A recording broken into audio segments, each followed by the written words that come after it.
Welcome everyone to today's webinar titled Keep More of What You've Built, Pre-Sale Tax Strategy for MSP Owners.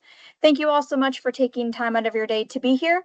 Today I'm joined by webinar veteran Greg Northrop of IT Tax Advisors, as well as first-time webinar panelist Brian Handing of IT Valuations. So thank you both for being here. No problem. Thanks for having us. Thanks for having us, Taylor. Absolutely.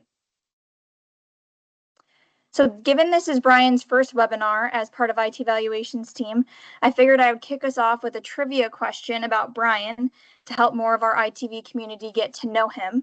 So for those of us joining for the first time, the rules are pretty simple. A trivia question is going to pop up on the screen. Throw your best guess in the chat, and at the end of the webinar, we'll reveal the answer, and the winner will be sent an Amazon gift card on behalf of IT Valuations. So without further, whoopsie daisy. So without further ado, Brian's question is, at what age was Brian when his first grandchild was born? Brian, how many grandchildren do you have at this point? I have two. Two, okay. Oh. So you guys can go ahead and start dropping your guesses in the chat, and we'll reveal the answer and the winner at the end of the webinar. So while you're finalizing your guesses, I'm quickly going to touch on a few housekeeping items. First off, this session will be recorded and sent out later this afternoon, so you don't have to worry about taking copious notes. We'll have both the recording and the presentation sent your way. And then as always, we have organized content to share with you, but want to make this as conversational as possible. So please don't hesitate to throw any questions that you have in the chat anytime throughout the webcast, and we'll integrate them into the conversation. And then finally, we do have a few more webinars coming up later this summer if you're interested in attending. The first is titled, How Does Your MSP Stack Up? A live scorecard session for serious owners, and then followed by a webinar panel titled, What Buyers See That You Don't? A PE panel on today's MSP market. So more details will be sent out about these in the upcoming weeks if you are interested in attending. And then enough from me. I'm going to turn it over to the gentleman you really want to hear from, Brian and Greg. Greg, if you don't mind introducing yourself first, then I'll have Brian follow and we can lead right into the session. Yeah, this is the first time I updated photos in here. Normally it was the guy with the short hair, and it's like, well, who is that guy compared to me now? But Greg Northrop, IT Valuations, IT Tax Advisors. Had about a 9-year stint at BDO before this, longtime veteran on the webinars, specifically talking on taxes and all the fun topics as it relates to saving money on taxes. So, happy to be here and happy to answer any questions that anybody has all throughout the webinar or even after the webinar. I always love a good tax question, so that's probably my favorite thing to do. Thanks, Greg. Well, likewise, my prior headshot actually had red hair. Now showing my age, but that's all right. Brian Handing. I actually have an accounting background as well, licensed CPA, but ran an MSP for 20 plus years. Went through a transaction that we merged multiple companies together, and then just recently came on board with IT Valuations to be not only their CFO, but to also lead the valuation team going forward. So happy to be here. Awesome. I'm excited for the conversation today, and we will just go ahead and jump right into it.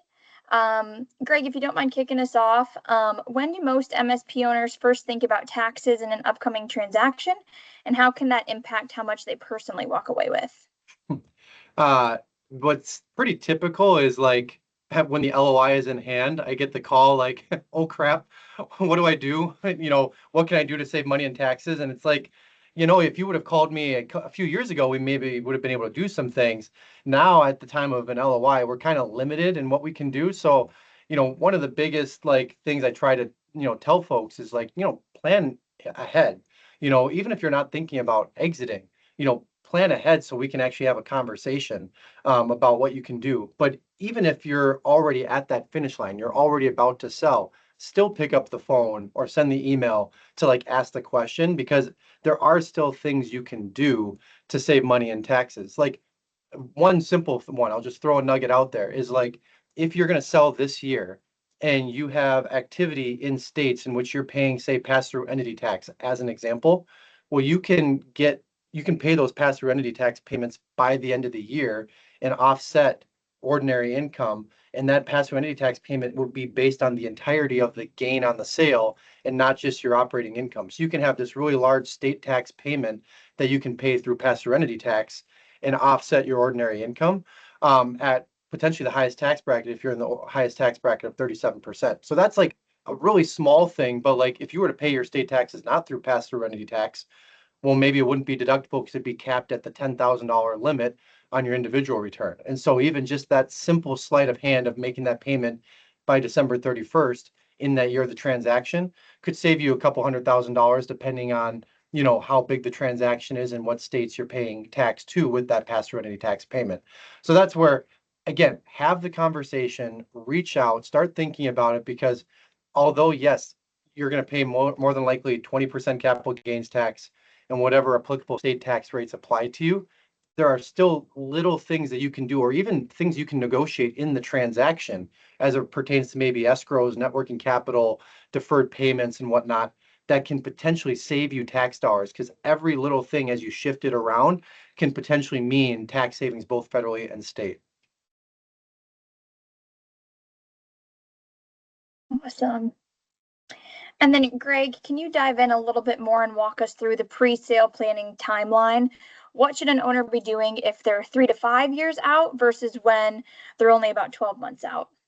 Yeah, so one of my first questions I ask folks whenever I, have a conversation to kind of start working with them as a tax client, or even just to get to know them and their organization, is I want to understand what is your current organization, and then what are your goals and objectives, both personally and professionally?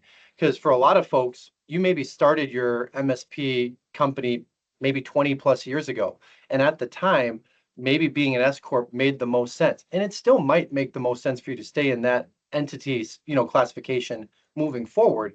But have you really taken a deep dive to look at what are all your options and really make sure that your tax classification as an entity is in alignment with what you're trying to get out of a potential transaction, potentially from maybe doing equity investments, whether getting investors, doing acquisitions with rollover equity, or maybe issuing equity to current management team leaders. You want to really look at your current structure and make sure it's in alignment with all those different things that you're trying to accomplish and do. And so if you came to me and said like, hey, my goal is to minimize taxes on a potential exit, and I'm not looking to sell until 2031 or beyond, well, maybe let's look at a C corp option. Let's look at QSBS. Let's look at that opportunity for you and see if maybe that makes the most sense. But if you're someone like, hey, I need to sell in the next 3 years, but I have someone I want to give equity to, well, maybe we look at a partnership, because maybe there's a way that we can creatively give that person equity without creating a taxable event to them. So that's where we always kind of start our conversations from a consulting standpoint is, okay, let's make sure you're in the right entity structure. Let's make sure you're aware of what does the taxable event outcome look like when you sell within that structure. And what are some of the ways that you can minimize taxes within each of these different structures today, and what makes the most sense given what you're trying to accomplish? So I'm curious, Brian, like for yourself, like what was your entity structure and what maybe conversations went into deciding what structure you would be in for your business? Sure. So we were an LLC that was taxed as an S corp. It had originally started out as a partnership. I had a business partner at one point, and then made the decision to move to the structure of an S corp just to be able to have everybody as an employee and get some of the tax advantages that came with an S corp organization. At one point, I had talked to my CPA about doing converting to a C corp. And the biggest concern that came out of that was the concept of double taxation and the concern of how would you get the money out of the organization and at what effective tax rate. With a C corp, you've obviously got the tax rate at the entity level since it's now a standalone entity. And then you've got the personal tax rate that you're going to get hit with if you take any kind of money out of the C corp. So we made the decision to stay as an S corp. I am curious, Greg, what's the most common form that you see when you talk to clients? Most common form is an S. I think probably 75 to 80% of companies I talk to are S corps. Specifically, anyone that is a single owner business, really your only options on this list are sole proprietorships, which you hopefully are not a sole proprietorship. And if you are, let's talk. Otherwise, S Corp and C Corp are really your only options for a single member business. You have to have a second owner or shareholder in order to be a partnership. And so generally speaking, most folks I talk to are S's. But there's been a growing number of people that have been looking at the C Corp idea. I don't think it's a one size fits all that, everyone should be a C Corp for that 1202 QSBS benefit, which we'll talk a little bit later on in the presentation here today. But I think it's one of those things that you should at least look at and maybe consider, am I in the right structure? Because that concept of double taxation, I think that was a kind of an old school way of thinking of like, well, you're going to be subject to double taxation. There's no way around that, when there technically are ways to get around double taxation. If maybe you own the building that your business operates in, well, the C Corp could just pay more in rent to your LLC that owns the building, and that's a way of siphoning money out of the business. Or potentially you have a holding company that owns your C Corp shares, and maybe the holding company is collecting board fees or a profit share of the C Corp for its investment or its time in management of the company. And that's a way to, again, circumvent, get money out of the C Corp. It's still going to be taxable within the flow through model, which maybe isn't, again, the most tax efficient model when the C Corp rate is 21%, and you might be in the highest tax bracket of 37%.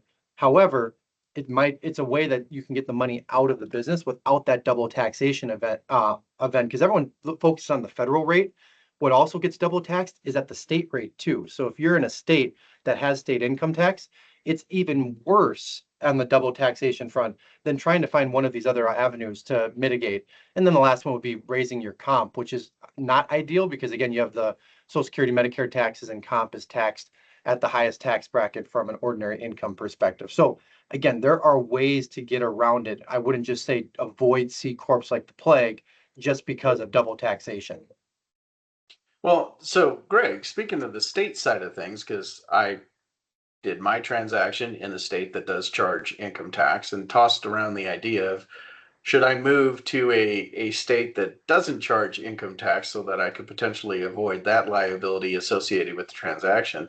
And part of the conversation along those lines is as long as my company was still headquartered in the state that had the income tax, it was still going to get taxed. What's your thoughts on that? Yeah, so every state's a little bit different, but as a general rule of thumb, states tax on a flow-through model basis based on where the business does operations. So if you're a flow-through entity, meaning partnership or S Corp, wherever the business does operations, that's where you're going to get taxed. So even if you are a California resident company, that's where your business is in California, and you move to Nevada and you sell your California S Corp or partnership, you're still going to pay California income tax on the sale of that business because 100% of your business is derived from California customers with California employees, and there's a whole apportionment calculation that goes into that. The only structure where that answer changes is a C Corp. When you sell C Corp shares, it is treated as investment income to you personally. And investment income is taxed where you are a resident, not where the business is a resident or where the business conducts its operations.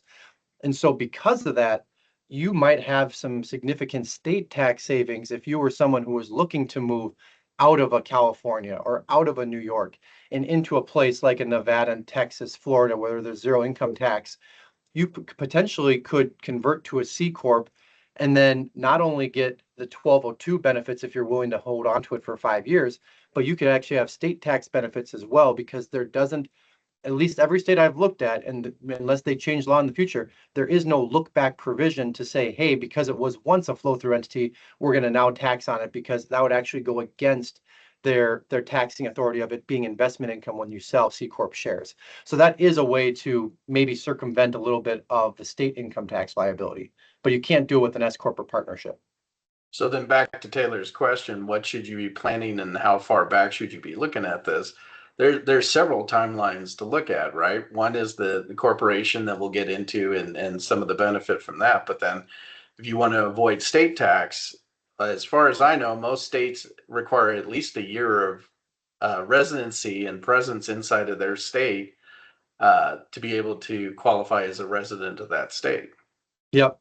Yeah, and I just saw the question come through the chat about like a virtual company, right? And I'm guessing again in the IT space, most of the companies on this call are probably conducting business in multiple states because everything is virtual nowadays. Maybe you have employees that are across the country as well. Um, Really, when you look at apportionment, again, every state is different in how they conduct their apportionment. But as a general rule of thumb, look at where your customers are, and it's more so where are you billing your customers to. Like if your customer has multiple locations, but you're billing their headquarters and their headquarters is in California, well, then that is going to be treated for tax purposes as California sales. And therefore, the income from that customer is treated as California apportioned income.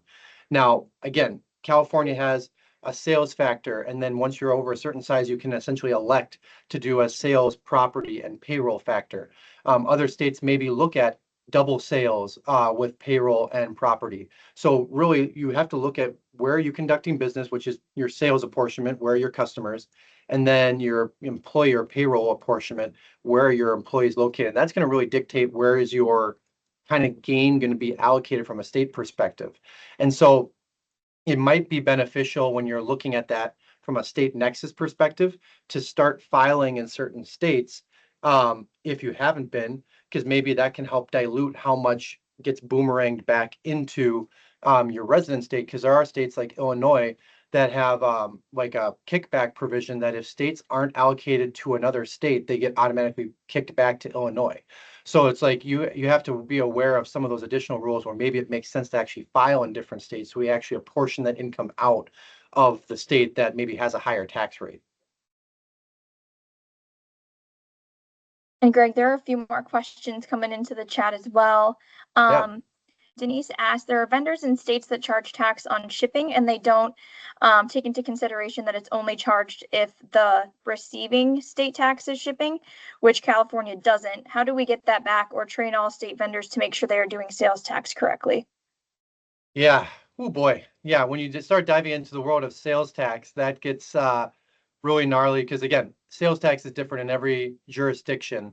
When your general rule of sales tax is like you have your economic nexus thresholds by state, that as long as you're under that economic nexus threshold, you're not required to file or remit sales tax within that state. And then generally to that point, there is a provision where then if you're sending it out from your resident state, then you would essentially lump those sales in and you charge sales tax there. Now, every state is a little bit different how they treat that. I can't say I know for off the top of my head what the California rule would be on that, but I'm happy, Denise, to have a separate conversation to look into that further because I just know that, like, again, as a general rule of thumb, if you're under that economic threshold, nexus threshold in those other states that you're sending product to or having a customer pay from, then it would go back to your current resident state. So. And then Greg Rafi asked, LLC owned by a parent company, S Corp, holding company where the LLC wholly owned by S Corp is sold. Yes. This was a perfect time to transition to the next slide. I think Rafi was planted in the audience for this because this is the most common kind of reorg that is conducted by S Corps. And this is a reorg that is commonly, basically routine when private equity is buying essentially the stock of an S Corp because private equity is not going to buy your S Corp shares. They actually can't because they legally they can't be a shareholder of an S Corp because general rule of thumb, I worked with a lot of private equity groups in my days at BDO. And generally, most of the funds that we would set up were structured as partnerships because partnerships have the greatest amount of flexibility as it pertains to moving profit and determining liquidating distribution rights and whatnot, and doing a whole waterfall calc for those LP limited partner investors. And so if a private equity group is a partnership that is buying your S Corp, a partnership can't be a shareholder in an S Corp. So the way they circumvent that is they force you to go through what's called a tax-free code subchapter F reorg, where you create a brand new holding company, which is the S Corp, and that wholly owns that LLC, which used to be the existing S Corp. So Rafi, to your example, that LLC maybe used to be the operating S Corp, it is now a disregarded entity for tax purposes. It is an LLC that is wholly owned by this newly created holding company that is an S Corp. And what happens is, even if, say, your company is incorporated, maybe you're, IT Valuations Inc., and you're doing this F reorg, well, you have to convert to IT Valuations LLC as part of this process so that now the LLC units can be sold to the partnership, and the partnership now doesn't have a corporation in their structure. They have an LLC that they get to dictate what they want that entity classification to be. Because an LLC can be disregarded for tax purposes. An LLC can be a partnership if there's more than one owner of the units. An LLC can be taxed as an S Corp, like Brian's company was, or an LLC can elect to be taxed as a C Corp via their entity classification form. So because you could be technically any entity type under an LLC, that gives like these private equity, buyers, again, non-private equity buyers typically would do this too if they're doing a stock sale or an equity purchase. But this buying the LLC units gives you the greatest amount of flexibility in a transaction. So a question I'm commonly asked is, Greg, doesn't make sense for me to go through an F reorg then now, because I'm going to have to do it anyways if I go to sell. Again, the facts and circumstances of every situation would determine if that answer should be yes or no. But as a general rule of thumb, you don't want to necessarily just do a reorg just because you're going to have to do it at some later date and time, because there's a cost to doing it, and you might as well lump that cost into the transaction versus doing it, well before, unless there's another reason why you're doing it. The other reason why you might do an F reorg is, if Taylor, you go to the next slide, one other option that you could do is, if you go one more slide further, you might be looking at getting an investor to come into your business. You might be looking to offer rollover equity to an acquisition target that you're looking to buy. You might be looking to offer equity to some of your key leaders on your management team. And in order to get equity into key leaders of your management team without giving up the equity that you've built up in your S Corp, the most tax efficient structure to give equity out, whether it be to an investor or to your current team members or via rollover equity, is a partnership structure. The reason for that is, in an S Corp, everything has to be pro rata, and there's only one class of stock. You can't have multiple classes, and you can't do anything non-pro rata. So if all of a sudden you want to bring an investor in and they want to pay $2 million for 20% of the company, well, technically 2 million is greater than 20% of the company, so they actually bought 80% of the company. You can't arbitrarily state it's only 2 or 20% of the company. In a partnership, you can arbitrarily say your $2 million investment is only 20% of the company, even though technically, based on the value of the underlying assets, it would be 80%. The other thing is, if I give equity out of my S Corp to my employees, it's a taxable event. I can't give it to them tax-free unless you do the phantom stock route, which is effectively a deferred bonus program. But if you want to give them true equity, I can give my employees equity via profits interest in a partnership, which basically means from this day forward, you're going to get maybe a share of the underlying profits of the business, or you're going to get a share of the liquidating distribution. When we sell, from this valuation point forward, you're going to get now 5% of any appreciation from this day forward. So the value of your units is 0 today, but if we grow to 15 million and we're 5 million today, on that 10 million of appreciation, you might get 10% or whatever the percentage it may be. And so those are the most efficient, or maybe more of the reasons why you would convert into this structure and do the F reorg, is if you wanted to open the door to some of those possibilities. Yeah, I mean, we did we did do an F reorg and literally executed it on the day before close. Yeah. So we stayed as a true S Corp all the way up until that point. And thankfully, I had legal counsel who's also very strong in the tax world make the recommendation to do the F reorg, which my CPA at the time had no concept of. So it was kind of an interesting dynamic going on there. But yeah, we essentially executed the paperwork the day before we closed on the transaction. So it can be right up to the minute. And you're right. All the attorney fees rolled into the cost of the transaction, and it went very smoothly. You also brought up the phantom stock. We we had done 3 acquisitions during the time period that I owned the MSP. And on the third one, instead of handing out a lot of cash, we did work out an arrangement with the owner of that company where we executed on a phantom stock agreement. So it was deferring that payout until an event occurred in the future that would be the trigger event. And that way he avoided having a huge tax bill as part of the transaction, and I avoided having to strain cash flow or getting debt to actually be able to take care of that acquisition. And they worked out well. Yep, absolutely. And that's where, again, generally that's what we see is it's all kind of part of that process of usually if you are going to stay in S Corp, phantom stock is the way that we typically see companies go in terms of like, I want to give them something more than just a, a bonus now. I'm going to give them this phantom stock payout, which again is not inherently wrong. It's just a matter of what is kind of your goals or objectives with what you're trying to offer them. Because there's one of my clients that at BDO, when the first time I was introduced to phantom stock, they wanted to give them equity, their employees equity, but they knew that the only way they could give them is via this phantom stock. And they're like, it's the same thing, right? And it's really not. But then the question was that I was burning in my head is, why do you want to give them equity? Because, not everyone was built to be an equity holder in a business. You're much more better off if you're wanting to reward your employees doing some sort of profit sharing plan or phantom stock plan rather than giving them true equity. The nice thing about the profits interest program is there is the ability to claw back those units if they leave the partnership prior to that liquidating event. Versus if you give someone true equity, you now have to buy them out of their position if they choose to leave.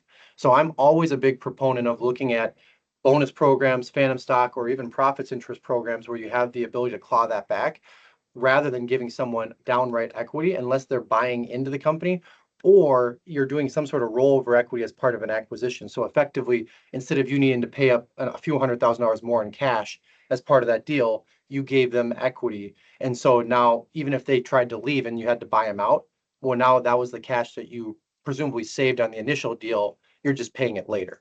So the other, Yeah, so all good stuff, but I'm intrigued about the C Corp thing because that was never an option discussed during all the conversations I had about the structure of it for the company. yeah, well, Do the we C want to? Corp, yeah, I mean, the C Corp idea was never really a thing until 2017 when the Tax Cuts and Jobs Act passed in September of 2017, where they were all of a sudden like, wow, the corporate rate's 21%. Because when the corporate was a flat 35%, who in their right mind would flip from the individual tax bracket over to a corporate tax bracket when it's a flat tax rather than a gradating tax? But when all of a sudden the corporate rate dropped to 21%, you had more and more people looking at this of like, well, should I be a C Corp? Does it make sense? Well, a couple questions I would ask you is number one, are you looking to grow probably 2 to 3x times your current size right now? And do you have a long enough runway of say 5+ years? And can you live off of primarily your W-2 wages and maybe trying to leave as much cash in the business? Maybe you take a little bit more in like a bonus or a management fee, but you really don't need all of the profit coming out of the business. And you have enough corporate infrastructure and people around you and finance people around you to actually pull it off. Now maybe look at the C Corp option, look at Section 1202, because that Section 1202 gain benefit is on the day you convert, that valuation of your company is now your basis. So if you're a $5 million company at the time of conversion to a C Corp, that is your basis for Section 1202 purposes, which means the first 5 million you sell at, you're paying tax on that first 5. But if you grow to 25, that next 20 million would all be tax free because the gain exemption is the greater, not the lesser, the greater of 15 million or 10x your basis. So in that hypothetical example, that greater amount would be 50 million. So you could actually sell all the way up to 55 million and get 50 million tax free and only pay tax on the first 5. The reason why I throw in the question around hyper growth is for that reason, because you still pay tax on the initial conversion value. So you have to be designed and equipped and believe you're going to actually grow over the next 5 years to actually pull this off and get benefit out of it. Because the one tax you immediately subject yourself to upon conversion to a C Corp is the net investment income tax of 3.8%. Like if you were to convert to a C Corp and be flat, not change your value over that 5-year period, and then immediately sell, you subjected yourself to an additional 3.8% tax that you wouldn't have if you were a flow-through entity because you would have gotten exemption from it. And so if you're a $5 million company, that's nearly $200,000 in additional tax that you just picked up, in addition to all the legal fees to switching and all the complexity that you were navigating all along that 5-year journey. So that's why I don't sit here and say C Corp is for everyone, but I think it should be an option you just talk about. Now, Taylor, if you want to go to that slide, a few slides down where we actually show the conversion, I often get asked, like, well, can I just, change my S Corp to a C Corp and then bada bing, bada boom, I'm now Section 1202 eligible? And the answer is no. One of the clarifying points in Section 1202 in order to qualify for this gain exemption is you have to have original issuance shares from a C corporation, a qualifying C corporation, meaning that at the time of issuance, the assets in the corporation were under 75 million, which is an updated value as of the One Big Beautiful Bill last year.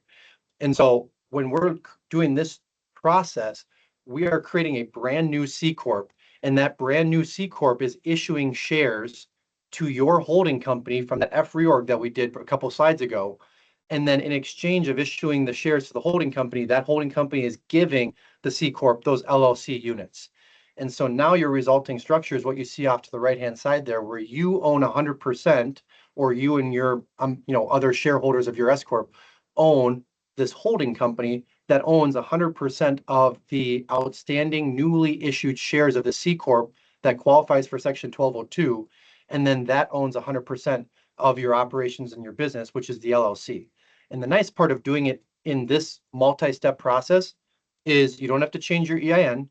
You don't have to change, your payroll tax reporting, your employee agreements, even your contracts with your customers for the most part. You might have to change Inc. to LLC if you had to go through that, kind of conversion in the process. But otherwise, everything kind of just keeps running status quo. The only big change is now you have to be wary of just taking distributions out. Because if you take distributions out, to Brian's point earlier, you're going to have that double taxation.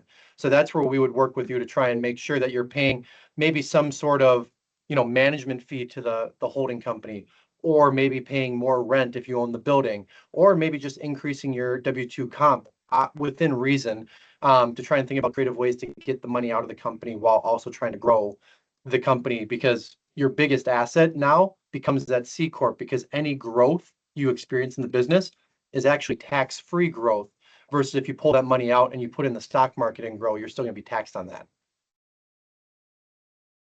You And say Greg, tax. Oh, sorry. go Tamar. ahead, Brian. I was going to say, you say tax-free growth. In what way? Because isn't the C Corp taxed? It is, but what I mean by tax-free growth is, like, let's say that the C Corp, you're going to pay income tax on whatever income you derive, regardless of if it's personally or it's in the C Corp, right? But if I leave that profit in the C Corp and then I put that profit to use via more sales and marketing, maybe go out and do an acquisition, reinvest in the people, and I actually am able to now grow the value of that business with that dollar has a greater ROI investment opportunity for me, because if that turns into $2, it's all tax-free, because when I sell the C Corp, I'm selling it with all that appreciation in value being tax-free. Okay. All right. Well, that makes sense. But aren't there some, I'll call it gymnastics in this? Because once you're a C Corp, you have to hold official board meetings, and you have to take minutes, and you have to do all those kinds of things as well, right? There are. That's why I brought up the whole corporate kind of organizational structure component as one of my 4 questions I commonly ask folks, of you need to have a certain operational maturity in order to pull this off. So if you're sitting on the call on the webinar here and you're, I would say 3 million is kind of my general cutoff. If you're under 3 million and you don't have a high OML or operational maturity level, I don't believe that I wouldn't recommend this for you. I would maybe say that if you're in that sweet spot of 5 to 7 million in revenue, that's like the perfect time to enact a strategy like this, because if I flip the script to the valuation side of the equation, we see the greatest EBITDA uptick in multiples from 1 million in EBITDA up to 2 million in EBITDA. So generally on those $5 to $7 million revenue companies, they're probably sitting at right around $1 million in EBITDA. and they're on their way to transforming to $2 million in EBITDA, where their valuation could go from 6 million to potentially 16 million overnight within a year or two. And so now this is the perfect opportunity for that type of company to make that kind of conversion. Okay. All right. But then what about exit? Right. So in the S Corp, I primarily paid capital gains based on the tax basis of the S Corp. There was maybe some ordinary income that came through because of either Section 179 recapture or aggressive depreciation that had happened in the company and stuff like that. Mm-hmm. How does it work from an exit strategy? Yeah, so I mean, the interesting thing with a C corp is you have to have the deal be a stock deal. So because if you do an asset deal from a C corp, now all of a sudden that asset deal has to get taxed at the corporate level, and then the only way that money comes out is via dividend, and so then it's going to be taxed again as it comes out to you as a taxable dividend. So now you're going to run into that double taxation event, which is not good, and you don't get your Section 1202 benefit unless you sell the stock. So the one downside to that is that when we look at buyers in the marketplace, I'll use a general rule of thumb. Again, general rule of thumb is private equity buyers are generally partnerships. Partnerships can hold C Corp stock. It does, they're not precluded from doing so, but partnerships generally don't want to hold C Corp stock because it breaks up their entire fund or their entire portfolio, where now all of a sudden they have this whopping C Corp in there, and the only way they can get cash in or out of that C Corp is either via a taxable dividend to pull it out, or essentially buying more shares to put cash in. So it ends up creating a kind of a blocker in their organizational chart that the only way they undo that is to do a taxable reorg where it's not tax-free, it's taxable to convert to an LLC to then be added into their fund portfolio. So when I first joined ITV, I had seen a transaction, or at least heard of it, where they actually reduced the sale price to accommodate the tax impact of unraveling the C Corp into an LLC as part of the transaction. And so that is the potential risk you run. However, in today's day and age, there's been enough movement on this front over the last 5-6 years that buyers are adapting to the fact that there are more C Corps, like more and more C Corps in the marketplace. And you're seeing these private equity funds stand up a separate C Corp fund within their portfolio structure. I mean, heck, the one private equity group I worked with, they actually preferred C Corps over LLCs because then they didn't have to worry about earnings flowing up to the LPs.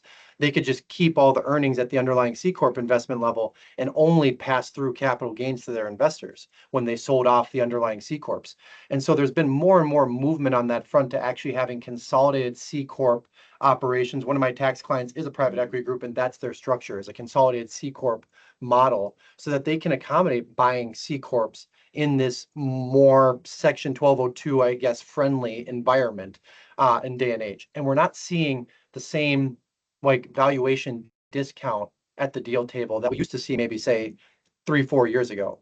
So that is kind of a shift in the narrative. It might limit who your potential buyers are, because I still know that there are buyers in the marketplace today that won't touch a C Corp with a 10-foot pole. But there are more and more buyers that are coming to the table that are willing to buy into that because they've actually set up their infrastructure to accommodate it. So, okay, so you might be dealing with a smaller population of buyers that are interested in C corps versus just about anybody who will pick up an S corp just Yep. through the whole F reorg and everything. Let's say I had made the decision 5 years ago to become a C corp, thinking that I was going to be able to take advantage of this deduction, and I'm not going to pay taxes on the capital gains that are going to come out of the transaction. And I find a buyer that is giving me an offer that I can't just pass up, but they don't want me to be a C corp. Can I reverse this? I mean, not yes and no. I mean, you could essentially make an S election with your C corp, and as long as you only do it that once, and you have to be in that structure for 3 years, so you have to be after year 3 that you even set up the C corp and you could convert it to an S. You could do it. I don't know if you'd necessarily want to. I mean, you'd have to look at the facts and circumstances, because depending on if you were all gung-ho and set up to sell as a C Corp, you'd probably be better off just finding a new buyer than trying to plow ahead with this buyer and do this conversion process. And the other thing you want to be careful of is, when you're doing any conversion, make sure you have the right people in the room to ensure that you don't accidentally trip one of those taxable wires that all of a sudden sets off a taxable event upon that conversion. That's like the worst answer, because now all of a sudden you have a taxable event on the conversion and you sold the business. So you have another taxable event, and now you have not double taxation, but tax upon a tax on tax on that whole thing blowing up before your eyes.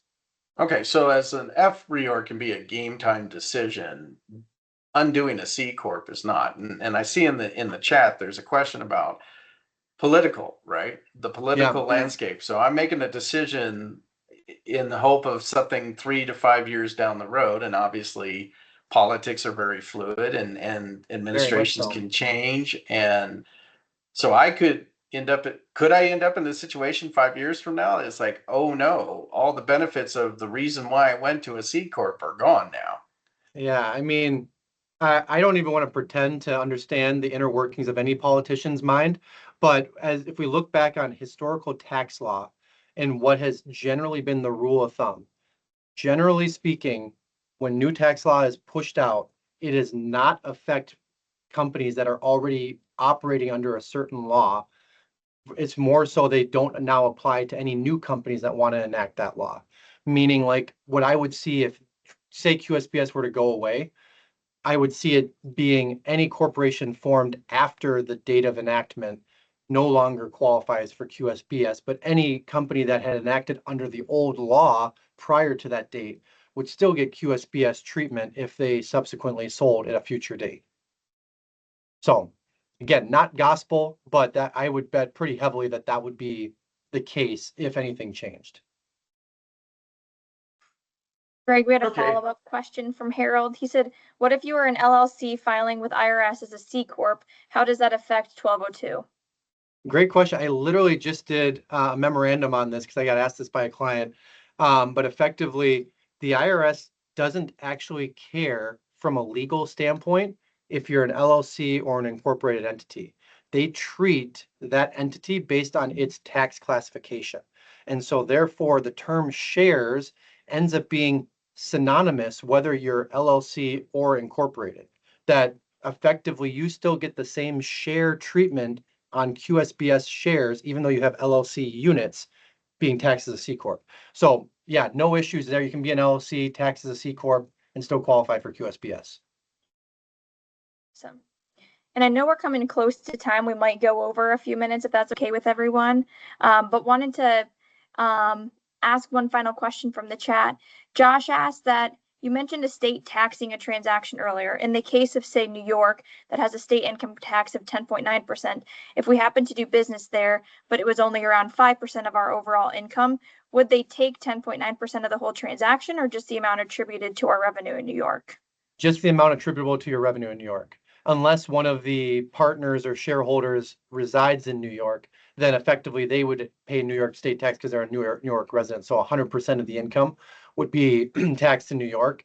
But let's say you resided in Jersey and you had 5% in New York. Well, you would file in New York, pay the 5% of your total gain from the sale to New York, and then you just get a credit for taxes paid to New York against your New Jersey taxes on your New Jersey state tax return. Awesome. And Greg, do you have anything else you wanted to touch on with asset versus stock sale, or are we good to move on to R&D?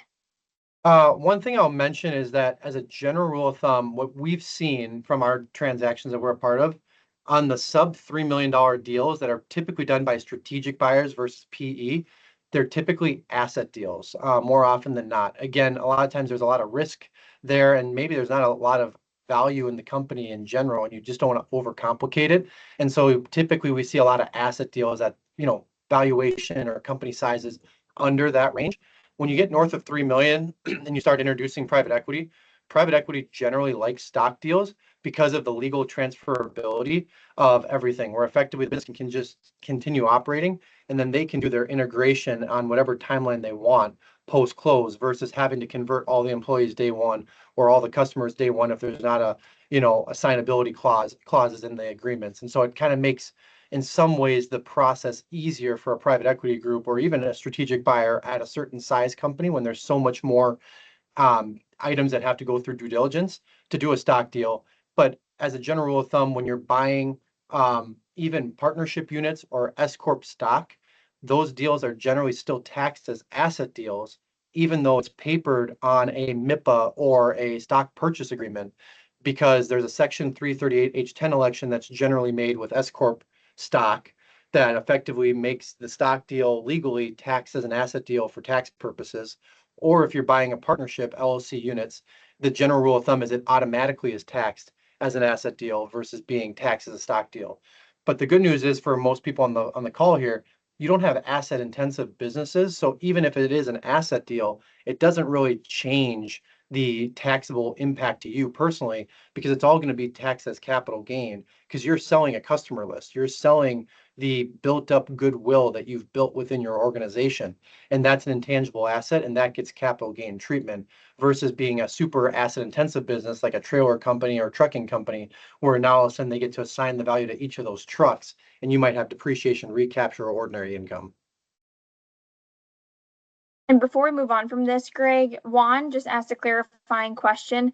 So he said, it sounds like if you were thinking of selling in anywhere between 6 and 24 months and are an S Corp, you shouldn't make changes? I probably wouldn't. I would look at other ways to strategically lower your ordinary income and or maybe look at, depending on your size, maybe there's estate planning we could do, whether we're using trusts or maybe there's some gifting strategies we can look at. But I would generally not look at the like converting out of the S. The only caveat to that could be if you're in a really high income tax state and you are planning on moving to a no income tax state, potentially the state tax savings might be worth looking into, because even if you convert to a C Corp today and sell tomorrow, you still get the same state tax treatment on the sale of those C Corp shares. Now, the state might not like it, but that's at least how the law is currently drafted today. Awesome. And final question, Greg, before we leave the topic of maximizing what folks can keep at the table. There's one more lever a lot of MSP owners miss, which is the R&D tax credit. Can you tell us just a little bit more about this and why it might be worth looking into? Yeah, I mean, the question I get commonly asked is, Greg, how can I save money in taxes? And besides spending more money, because if you spend more money, you lower your taxable income, how can we actually convert money you're already spending into more dollars in your pocket? And so the R&D tax credit is actually a perfect way to do this, because what we're finding, and we've now done over 100 R&D credit studies this year alone for MSPs, and what we're finding is more often than not, MSPs have a significant amount of R&D in their business. In the age of AI, in the age of automation and process improvement, I mean, every company, in order to just stay alive and relevant, has to go through this evolution of redeveloping their processes or automating and doing all of these activities that they might not think is actual R&D, because they don't feel like they're reinventing the wheel or making up something new. They might just be automating using Roost or some other third-party platform and plugging it in, but building it to their specificities. And when you're doing stuff to meet your own specificities and you're altering, you're changing, you're manipulating and automating, that all could qualify as R&D. And so what we're finding as a general rule of thumb is about roughly 10% of a company's total expenditures qualify for the R&D tax credit. And so again, if you're a $10 million revenue company with $8 million in expenses, producing 20% EBITDA, that would be the equivalent of $800,000 of R&D expenses. And depending on how the calculation works out at the federal or state level, the baseline credit is 6% on that number. So it'd be a $48,000 federal tax credit. It could be as much as 14% on that number over and above whatever you spent in R&D expenditures the last 3 years. So that could also be even more than the 48,000 if that number's worked out in your favor. So this is just something that we've been approaching people with, because even if, say, you sold at the end of this year, you can still claim the R&D tax credit for 2026, because you own the company for that period of time leading up until the sale. So it's just, these are different creative ways to get more money in your pocket without you spending more money to just lower your taxable income. And I wish I had known that and known you, Greg, when I still had my MSP, because I was told, as it says on the slide, I was told it's not worth the effort. It takes too much time, and you're not going to get much out of it. So this is awesome. I see there's a few more questions in the chat. For sake of time, we'll probably wrap things up, but we'll follow up with everyone after the presentation's done to make sure we answer all of your questions. And then just to round us out today, Greg and Brian, is there any parting advice you'd give folks who are either looking to sell in the short term or long term that they should look into in the next 30 days? I would say just have the conversation. Sit down, look at your personal and professional goals, objectives, and sit down with a professional and see, does this make sense? Does my structure currently make sense? Does my exit timeline and what I'm potentially going to exit for, am I in the right structure and with the right tax infrastructure to minimize my tax burden when I sell? Because you're going to pay taxes when you sell. Do you know how much you're going to pay? Do you know ways to mitigate it? Those are the type of things that you should be starting to think about now, regardless of if you know your exit timeline or not. It's just good to start having those conversations and thinking about them sooner rather than later. Yeah, I would echo that. I mean, the whole concept of beginning with the end in mind is a very powerful concept in navigating through how you get from here to there. Just the other thing I would add to it is if your books are not well structured, your financial records are not clean, that you need to work on that first, because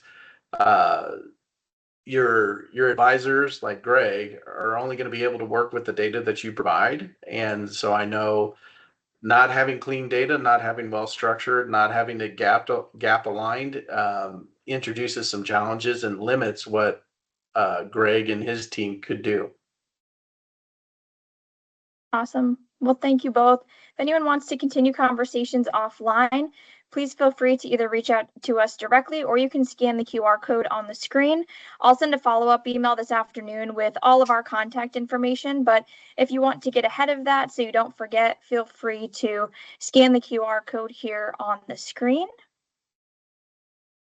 And if selling is something you're thinking about, even if it's still a few years out, we built a full roadmap around getting MSP owners ready. That means growing your valuation now. And then when the time comes, our M&A team is here to walk you through the deal and get you to the finish line on the right terms. And we didn't forget about the trivia question asked in the beginning. Brian, do you mind telling us how old you were when your first grandchild was born? I was 44 and had a lot more red hair than I do today. Well, Jason Warden, congratulations. You are the winner. You actually guessed 44 spot on. So I don't know if you know Greg or have some secret intel, but congratulations, and we'll follow up with you afterwards to make sure we get that Amazon gift card sent your way. Way to go, Wardo. And thank you again, everyone, for being here. We truly appreciate those who are continued attendees of our webinars, as well as anyone who joined us for the first time. We really do appreciate you taking time out of your day to have these conversations. And thanks to Brian and Greg for preparing a great discussion today. Thanks, Taylor. Everyone. Thanks, Taylor. Thanks, everyone. Absolutely. Have a great Thursday, everyone.